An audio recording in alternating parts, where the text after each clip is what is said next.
Gagawa tayo ng taper na may konting twist. Shadow natin yung mga gilid nito, ganon din sa likod.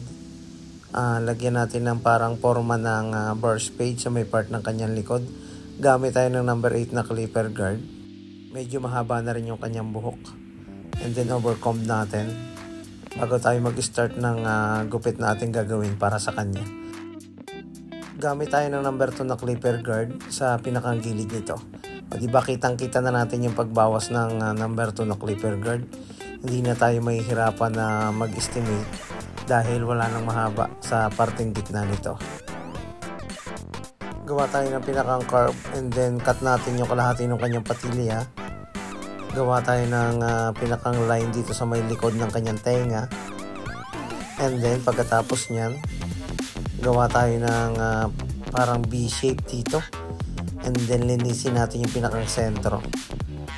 Gamit tayo ng 0.5 na clipper guard dito sa ginawa natin ng pinakang baseline. Ganon din sa likod. I-taper natin yung pinakang sentro niya. Pero may guhit dito sa may gilid niya, sa may likod ng tenga. Saka i-keep natin yung side ng kanyang patilya malapit sa kanyang tenga. Yung ganito yung gupit na gagawin natin sa kanya. Gumawa tayo ng medyo kakaiba sa ating paningin pero magiging okay pa rin yung magiging resulta nito. Basain muna bago putulin. Kaya natin binabasa yan para madali nating makuha yung buhok at hindi ito maghiwa-hiwalay at maputol natin ng maayos. And then i-texture natin yung dulo pagkatapos nating putulan ito. Pabagsak lang din yung kanyang buhok.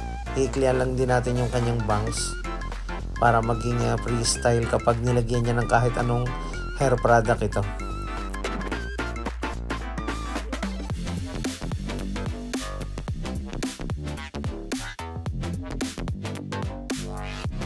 Basain muna bago ahitan.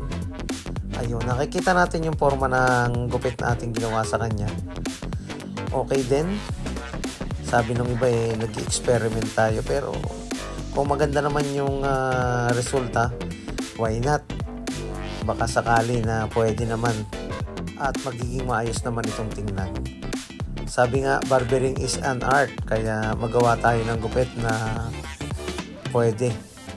Basta ito ay gusto ng ating client. Importante, nag-usap kayo, nagkasundo kayo sa gupit na gagawin natin para sa kanya. Lagyan ng konting hair volume powder ang ibabaw nito para mas makapal tingnan. Pagkatapos natin siyang gupitan, ayusin, gumamit tayo ng malaking suklay. Ayun. Okay din pala yung ganitong klase ng gupit. Naka-taper siya and then may mga mahaba tayong itinira sa mga gilid-gilid nito or naka-shadow ito. Dito sa may likod ng kanyang tenga, sa pinakang gilid, may guhit na konti.